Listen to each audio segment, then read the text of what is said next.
Informasi berikutnya, 16 lansia meninggal dalam kebakaran sebuah panti jompo di Manado, Sulawesi Utara. Sementara belasan orang lainnya luka-luka.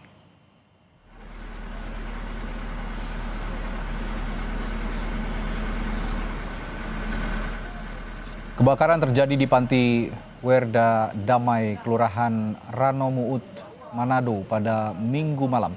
Setelah api padam, polisi mengevakuasi 16 lansia yang jadi korban meninggal ke Rumah Sakit Bayangkara Manado untuk proses identifikasi. Sementara korban luka dirawat di RSUD Manado dan Rumah Sakit Awalui.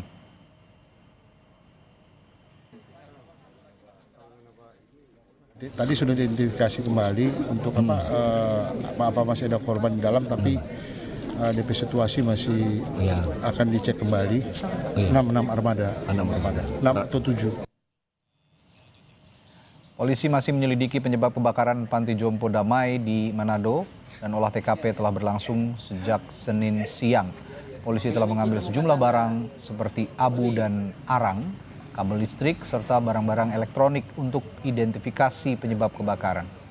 Polisi juga telah memasang garis polisi untuk kepentingan penyelidikan.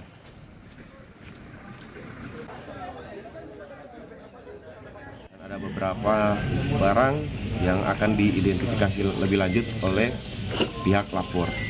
Tadi kurang lebih ada 16 item, tapi nanti akan diidentifikasi oleh pihak lapor.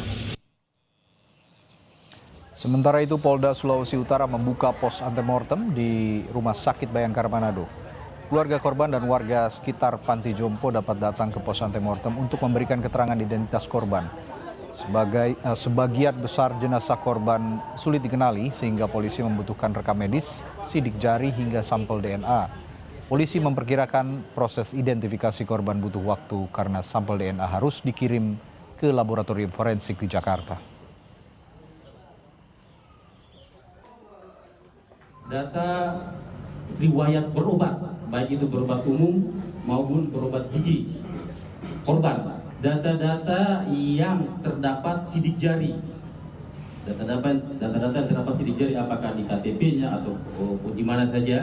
Sampel DNA ini yang kami harus ambil pada keturunan vertikal, ke atas ibunya, bapaknya, ke bawah ya, anak kandung ataupun saudara kandung.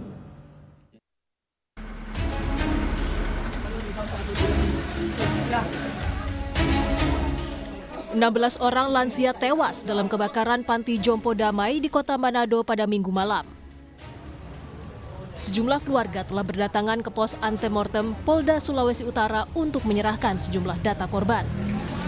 Mereka masih menanti polisi selesai mengidentifikasi jenazah keluarga mereka. Nanti jenazah sini, soalnya ada 2 oma yang pakai tongkat, ada yang satu selamat. Ada yang satu itu tuh oma itu yang mencari. Yang dilaporkan. Ya, ada kata yang temukan jenazah, ada yang pakai tongkat. Barang-barang yang nanti mau dipakai untuk antemortem? Mungkin anting atau cincin. Ya.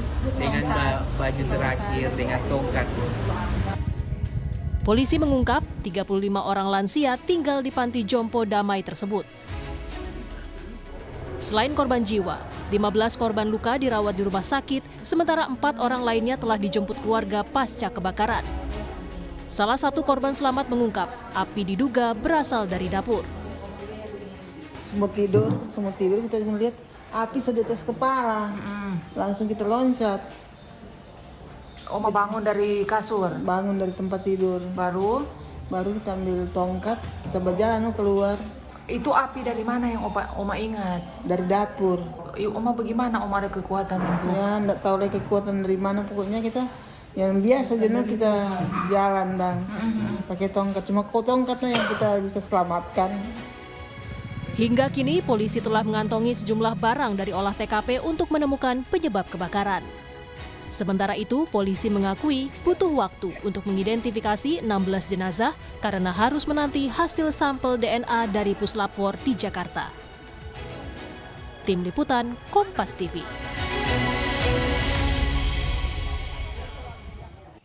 Saudara, proses identifikasi jenazah dan penyelidikan kebakaran Panti Jompo masih berlangsung. Kita tanyakan lebih lanjut perkembangan terkininya bersama jurnalis Kompas TV Yana Mika Singal dan juru kamera Doni Arai. Yana, setelah olah tempat kejadian perkara tadi, Apakah polisi sudah mengungkap penyebab kebakaran? Ya, selamat malam Radi dan juga saudara. Perkembangan terkini dari proses kebakaran Panti Jompo Damai Kota Manado.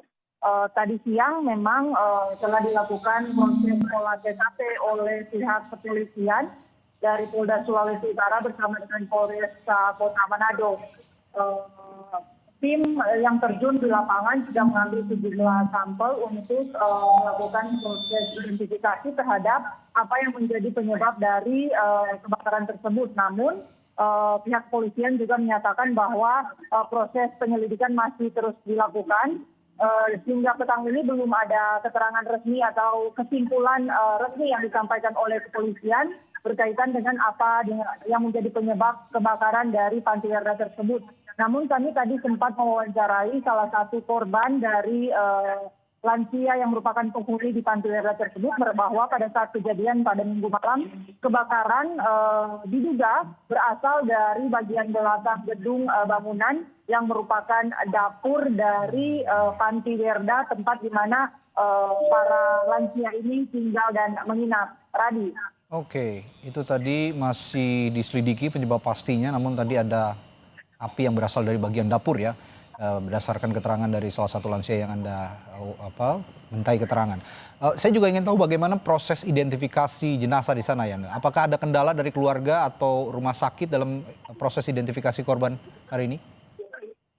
Ya, sampai saat ini saya melaporkan dari pos antemortem Rumah Sakit Bayangkara Polda Sulawesi Utara. Hingga saat ini kami masih memantau ada sejumlah perwakilan keluarga korban yang memang datang melapor kepada pihak petugas dari Polda Sulawesi Utara untuk melaporkan identitas dan sekaligus melakukan pengambilan sampel untuk keperluan tes DNA karena berdasarkan keterangan dari Kabid Dokes Polda Sulawesi Utara.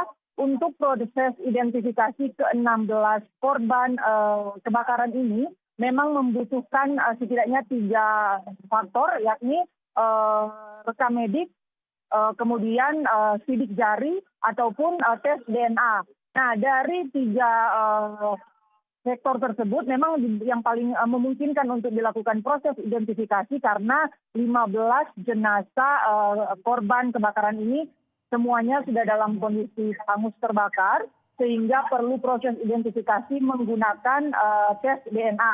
Di mana proses tes DNA ini membutuhkan sampel, baik sampel darah dari keluarga vertikal, ataupun membutuhkan sampel dari rongga mulut. Dan kami memantau di pos antemortem ini, sejumlah keluarga, kami mendapat data sudah ada kurang lebih 10 keluarga yang sudah dilakukan proses pengambilan sampel. Dan untuk sampel ini sendiri memang harus dikirimkan dari Kota Manado menuju Jakarta karena Polda Sulawesi Utara belum memiliki laboratorium untuk menentukan proses atau hasil dari pencocokan tes DNA yang telah dilakukan. Radi. Baik, terima kasih.